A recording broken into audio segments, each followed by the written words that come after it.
Introducing the distinguished George Washington. Good evening, fellow Americans. I greatly appreciate being nominated to be President of the United States. It is an honor to speak to you tonight. I should be elected President because I am known as the father of our country, and I am considered the greatest American by many people.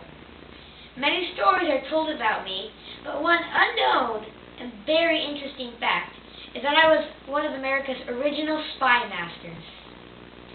When we beat the British in the American Revolution, their general said, "They did not beat us with weapons, but they simply outspied us." Also, my teachings written for spies are still used in the CIA today. Their training material includes my quote, "The necessity of procuring good intelligence is apparent and need not be farther urged. All that remains for me to add is that you keep the whole matter as secret as possible, for upon secrecy, that success depends in most enterprises of this kind, and for want of it, they are generally defeated. However, well planned and promising a favorable issue." I was highly educated for my time. I went to school from 1st to 8th grade. Because I'm such a natural gentleman, I wrote 110 rules of civility and decent behavior in company and conversation before I was even 16. One of my favorite childhood stories was from when I was 5 or 6 years old. Today is commonly known as the garden bed. One day, my father took a stick and wrote George Washington in the dirt. Then he put seeds in the letters so when they sprout, they spell George Washington. I was so excited to see the sprouts spell my name. I ran to my father yelling, Father, you got to come see this." He came to the garden and saw that the seeds had sprouted. As a child, I learned the value of kindness and being good to others. Another one of my favorite childhood stories was about a cherry tree. One day I got a hatchet and I chopped down everything in my path. And then I came across my dad's cherry tree. I chopped it down. Later in the week, my dad found out. He was really angry. He stomped around the house asking me who had chopped his cherry tree. I finally said something. "You know I wouldn't tell a lie, Dad. I did it." My dad was not as angry as he said, You should never be afraid to tell the whole truth. As a man and leader, you should trust that I will be always truthful with the American people. I am also very strong. When I was in my mid-20s, I found a stone and threw it across the Potomac River. This was a distance of approximately 250 feet. Also, another time, when I was lieutenant colonel in the Army, some soldiers were training by throwing metal bars for a distance. I said, "Let me show you how to do it." So I hurled the bar as far as I could. It went farther than anyone else's. They just stood there in awe and said, "Do it again!" I said, "If one of you throws it farther, I will do it again." I am also brave and loyal to my fellow Americans. When I was in the Revolutionary War battle at Yorktown, I got as close as I could to my troops. Bullets were whizzing by all around me. One of my aides said, "You should stand back, sir." I said, "If you feel you are unsafe, you are at free will to stand back." I stayed put with my troops.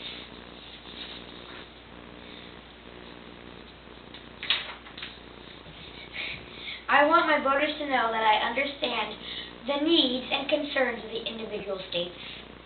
I became a surveyor at age 16 and traveled many states, studying and mapping the land and getting to know the people. This knowledge helped me a lot in the American Revolution, to plan our war strategy and to recruit soldiers. I have also visited every state as president, so I know what the people need for their governments. The people I have met have a lot of questions about what are the rights to the states to govern themselves. And how much power should the national government have over the states? Based upon the guidance of the U.S. Constitution, states should have some rights, but not all rights. I also believe the federal government should not have all the power. I think few specific powers are for the federal government, and all other powers are for the individual states. But if the federal government says no about something, the states cannot say yes. The federal government is higher than the state government because it's their duty to protect all the people of this country, not just what an individual state wants. I also strongly disapprove of political parties. Let me now warn you against the harmful effects of the spirit of party.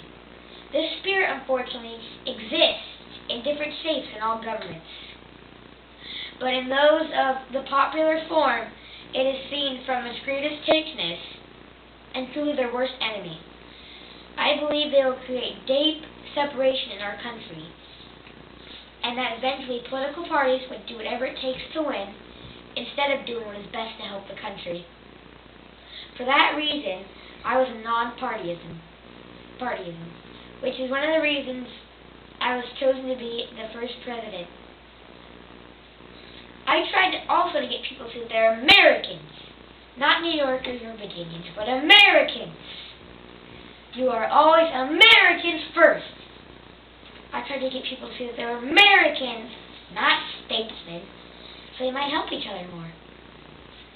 My opponent will likely bring up the fact that I supported slavery, but it is important for my constituents to understand that even though I had 300 slaves in my plantation called Mount Vernon, I was born into a world where slavery was accepted. I did not treat them cruelly. They had Sundays off and they only worked sun up till sundown. Later in my life, I realized it was a contradiction to fight for the liberty and freedom of white men, but ignore the liberty and freedom of blacks. But I did not want to say anything about it publicly, for fear it might tear the nation in two. But after my wife and I died, I declared in my will that my slaves be freed. In addition, I made sure the elderly and ones too young to work were taken care of. So there you have it. I learned valuable life lessons as a child and young man that have made me the man I am today. A man who is able to lead this country with kindness, honesty, bravery, and loyalty. I am also very respected by the people. I was unanimously chosen General of the American Army and the first President of the United States. God has protected me throughout my life so I can fulfill His purposes for me to lead this great nation. When I was 14, I wanted to join the British Navy. My mom said okay, but changed her mind before I left. Let's thank God that my mom said I could not join the British Navy, because the history of our country would be very different if she had allowed me to go. During my war experiences, 2 horses I was riding got killed from under me, and 4 bullet holes were made in my coat, but I was never hurt. I am also very humble. People wanted to make me king, but I wanted a better form of government. My cabinet talked a lot about what I should be called as president. They suggested Your Majesty, or His Excellency, or a really long one I don't even know. But I said president was fine. I'm also known for my ability to create confidence in others. That includes you. That is why you, as an American citizen, should vote for me.